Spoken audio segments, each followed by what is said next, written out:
자, 이 액터 어트리뷰트는 해당 속 블록을 누가 처리해야 될지를 지정하기 위한 어트리뷰트예요. 자, 제가 솜 메시지 첫 번째 강의를 하면서 솜 메시지가 사용될 수 있는 모델에 대해서 설명을 드렸어요. 자, 그러면서 동기적인 모델, 그리고 비동기적인 모델, 그리고 다자간의 솜 메시지가 처리될 수 있는 모델, 이렇게 세 가지 모델에 대해서 설명을 드렸습니다. 자, 그 중에서 제가 마지막에 설명드린 다자간의 솜 메시지가 처리될 경우에, 자, 어떤 클라이언트가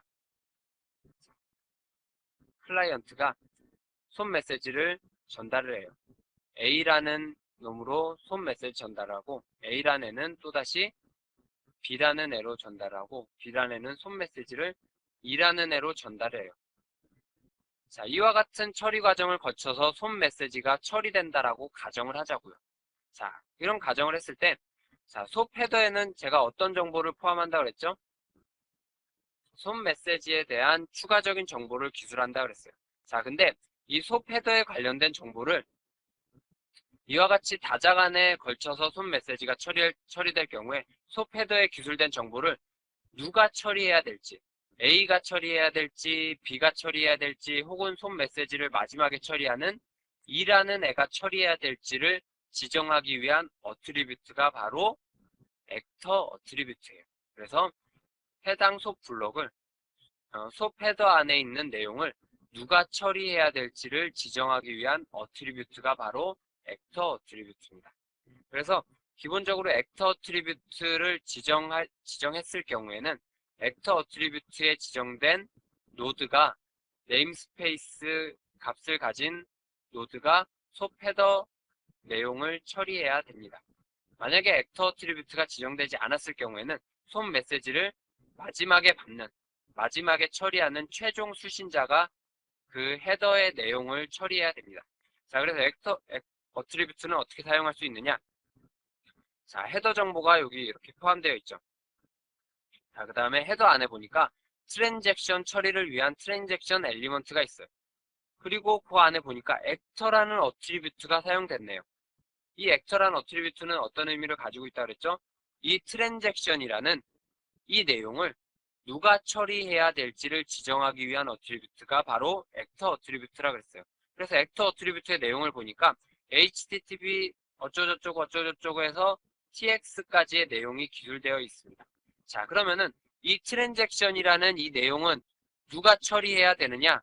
바로 이와 같은 네임스페이스를 가지고 있는 노드가 바로 이 트랜잭션이라는 헤더의 내용을 처리해야 된다라는 겁니다. 만약에 자, 액터란 내용이 기술되어 있지 않다고 가정을 하자고요. 액터란 내용을 이렇게 지워보죠. 액터란 내용이 기술되어 있지 않아요. 자, 그러면은 이 트랜잭션, 이 헤더 내용은 누가 처리해야 돼요? 솜 메시지를 가장 마지막에 처리해야 되는 사람이 트랜잭션과 관련된 내용을 처리해야 됩니다. 자, 그래서 액터 어트리뷰트는 속 블럭을 어떤 노드가 처리해야 될지를 지정하기 위한 어트리뷰트예요. 솜 메시지가 여러 개의 노드를 거치면서 처리될 경우에 누가 속 헤더 블럭을 처리해야 될지를 지정하기 위한 어트리뷰트가 바로 액터 어트리뷰트입니다. 자, 그 다음에 must understand 어트리뷰트가 있어요. 이 must understand 어트리뷰트는 속 헤더 안에 포함된 내용을 반드시 처리해야 되는지 혹은 처리하지 않아도 상관없는지를 지정하기 위한 어트리뷰트가 바로 must understand 어트리뷰트예요. 이 must understand 어트리뷰트 값이 만약에 1로 지정되어 있으면 이 헤더 블럭은 반드시 처리해야 됩니다. 만약에 0으로 지정되어 있을 경우에는 헤더 블럭을 처리하지 않아도 상관없어요. 자, 이 내용을 한번 보죠. 자, 솝 인벨롭이 있고 솝 인벨롭 안에 솝 헤더 정보가 이렇게 포함되어 있네요. 헤더 정보 안에 보니까 authentication이라고 해서 인증 정보를 처리하기 위한 엘리먼트 내용이 있네요. 그리고 authentication 내용을 보니까 must understand라는 어트리뷰트가 나오고 어트리뷰트의 값이 1로 지정이 되어 있어요. 자, 그러면은 이 authentication이라는 이 인증 정보는 어떻게 해야 된다? 반드시 처리해야 된다라는 겁니다. 만약에 authentication이라는 정보를 처리하지 못했을 경우에 이렇게 must understand attribute의 값이 1로 지정되어 있음에도 불구하고 이 authentication이라는 인증 정보를 처리하지 못했을 경우에는 이 서비스를 처리하는 사람이 소폴트, 에러 메시지를 작성해서 클라이언트로 보내줘야 돼. 난 이거 처리 못하겠다.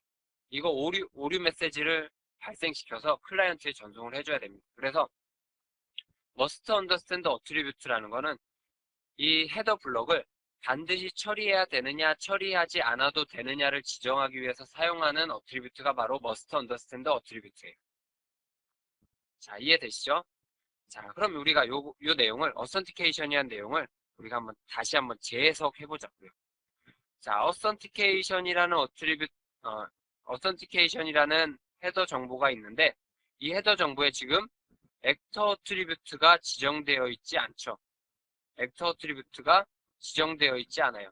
자, 그러면은 이 authentication이라는 헤더의 내용은 누가 처리해야 돼요? 손 메시지를 가장 마지막에 처리해야 되는 사람이 authentication이라는 이 블록을 처리해야겠죠. 근데 must understand attribute의 값이 1로 지정되어 있어요. 그러면 어떻게 해야 된다? 반드시 처리해야 한다라는 겁니다. 자, 이거는 제가 지금 속 1.1을 기준으로 설명을 드린 거예요. 자, 근데 속 1.2에서는 어떤 식으로 변경이 됐냐? 자, 우선 우리 액터라는 어트리뷰트가 자, 롤이라는 이름으로 변경이 됐습니다. 자, 그 다음에 must understand에서 우리가 1 아니면 0이라는 값을 기술했었죠. 근데 이 값이 논리적인 값인 true와 false로 변경됐습니다. 자, 이 두 가지 사실은 참고적으로 기억하시기 바랍니다. 자, 그래서 제가 소프 헤더에 관련된 내용 중에 두 가지 중요한 어트리뷰트에 대해서 설명을 드렸어요. 액터 어트리뷰트와 must understand 어트리뷰트. 소프 헤더에 어떤 내용을 기술하느냐는 사실 웹 서비스를 제공하는 서비스 제공자가 지정을 하는 거예요. 이런 authentication이라는 이와 같은 정보도 사실 이게 스펙에 정의되어 있는 건 아닙니다. 이거는 단지 웹 서비스 제공자가 이런 authentication이라는 엘리먼트를 이용해서 인증 정보를 포함해라 라고 지정을 했기 때문에 이 authentication이라는 엘리먼트를 사용한 것 뿐이지 이 소프 헤더 안에 어떤 내용이 들어가는지는 결코 중요한 게 아니에요. 지금 단계로서는. 여러분들이 지금 단계에 알아둬야 될 거는 액터 어트리뷰트와 must understand 어트리뷰트라는 겁니다. 자, 그 다음에 이제 속 바디에 대해서 설명드리도록 하겠습니다. 자, 속 바디는 어떤 내용을 포함한다 그랬죠? 웹 서비스를 호출하기 위해 실제로 필요한 메시지를 기술하는 부분이 바로 속 바디예요. 그래서 속 바디는 바디라는 엘리먼트를 이용해서 기술을 하게 됩니다. 그래서 이 바디 엘리먼트 안에는 어떤 내용을 기술해요? 웹 서비스로 호출하기 위해 필요한 실제 XML 메시지를 기술하는 부분이 바로 바디 엘리먼트입니다. 그래서 바디 엘리먼트의 내용으로는 웹 서비스의 호출과 응답과 관련된 내용을 기술하게 되고, 자, 서비스 이용자는 웹 서비스를 호출하는 데 필요한 내용들을 속 바디 안에 기술하게 되고요. 그리고 서비스 제공자는 어떤 서비스 호출을 받아서 그 서비스를 수행한 후에 수행 결과를 속 바디 안에 적어서 서비스 이용자에게 반환해 주게 됩니다. 그래서 속 바디 안에는 서비스 호출과 응답에 관련된 내용을 기술하게 돼요. 그리고 만약에 서비스 수행 중에 어떤 에러가 발생했을 경우에 서비스 수행 중에 에러가 발생됐을 경우에 에러 메시지를 이 속 바디 안에 기술을 할 수가 있습니다. 자, 그래서 속 바디의 예제는 아래와 같아요. 자, 보니까 속 인벨롭이라는 루트 엘리먼트가 나오고요. 그리고 속 헤더 정보가 포함되어 있네요. 그 다음에 웹 서비스 호출하기 위한 실제 메시지가 이와 같이 포함되어 있습니다. 자, 그 안에 보니까 XML 메시지 형식으로 구성이 되어 있네요. 자, say hello라는 엘리먼트가 나오고 그 안에 string underbar 1이라는 엘리먼트가 나오네요. 그리고 어트리뷰트를 보니까 XSI라는 네임스페이스가 나오죠. 자, 우리 XSI라는 네임스페이스 어디서 봤죠? 9장에서 봤죠, 9장에서. 뭐에 관련된 네임스페이스 접두어였죠? 생각이 나시나요? 제가 이렇게 질문을 하는 이유는 여러분들께 잠시 생각할 시간을 드리기 위해서 질문을 하는 겁니다. 자, 뭐 여러분들이 제가 이렇게 질문했을 때 여러분들한테 응답이 오면 좋겠지만, 자, 응답이 오지 않는 질문을 하는 저도 굉장히 참 좀 요즘 말로 이제 뻘쭘하다고 해야 될까요? 어떤 그런 느낌이 듭니다. 어쨌든 자, 여러분들의 이해를 돕기 위해서 제가 질문하는 거니까 여러분들 잠깐 동안 한번 생각을 해보세요. 자, XSI라는 이 네임스페이스 접도는 우리가 9장에서 다루었는데 9장에서 XML 스키마 인스턴스 문서로 사용했던 접두어가 바로 XSI였어요. 자, 그래서 XSI라는 인스턴스 접두어가 나오고 타입이라는 어트리뷰트가 나오네요. 이 타입이라는 어트리뷰트는 실제 손 메시지에 사용되는 데이터 타입을 기술하기 위한 어트리뷰트입니다. 자, 그 다음에 데이터 타입이 뭔고 보니까 XSD라는 접두어가 나오고 스트링이라는 값이 나오네요. 자, XSD는 뭐였죠? 스키마의 접두어 있죠? XML 스키마의 접두어가 바로 XSD였어요. 자, 그래서 스트링이라고 나온 거 보니까 아, 이건 뭐다? XML 스키마에 사용되는 데이터 타입이다 라는 걸 알 수가 있죠. 자, 그래서 우리가 필요한 정보에 관한 데이터 타입은 스트링이다 라고 해석을 할 수 있겠죠.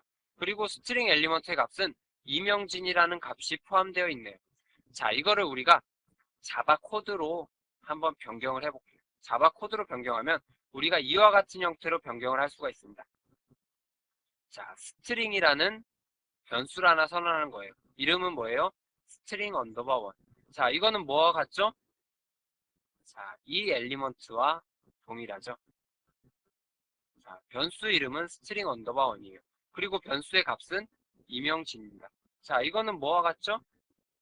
이 스트링이라는 스트링 언더바 원이라는 엘리먼트의 내용과 동일하죠.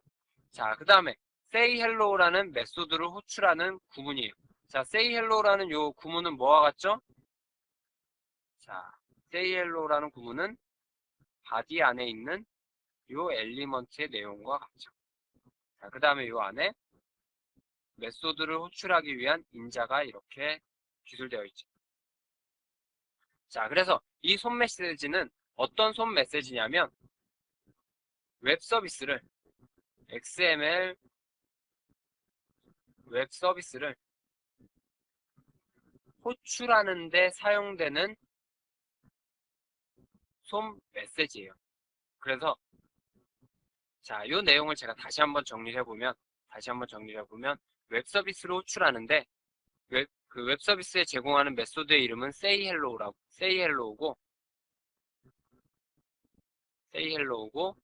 say hello 메소드를 전달하는 데 사용되는 인자는 바로 이명진이라는 값이다 라고 이렇게 해석을 할 수가 있어요. 자, 이 내용은 이와 같은 내용과 동일합니다. 이거를 손 메시지로 만들어 놓은 게 바로 아래와 같은 손 메시지의 내용이에요. 자, 그럼 손 메시지와 자바 코드 간의 관계를 조금은 이해하시겠죠? 뭐 이 내용은 제가 뒤에 이어서도 계속적으로 여러분들께 설명을 드릴 거기 때문에 뭐 지금 뭐 딱히 이해가 안 되시더라도 아, 요거와 자바 코드와 이런 관계가 있구나 라고 여러분들이 느낌만 가지시면 될 것 같아요, 지금. 자, 어쨌든 소 바디의 중요한 내용은 웹 서비스로 호출하고 응답하는데 관련된 내용을 기술하는 부분이 바로 소 바디다 라는 걸 알아두시면 될 것 같습니다.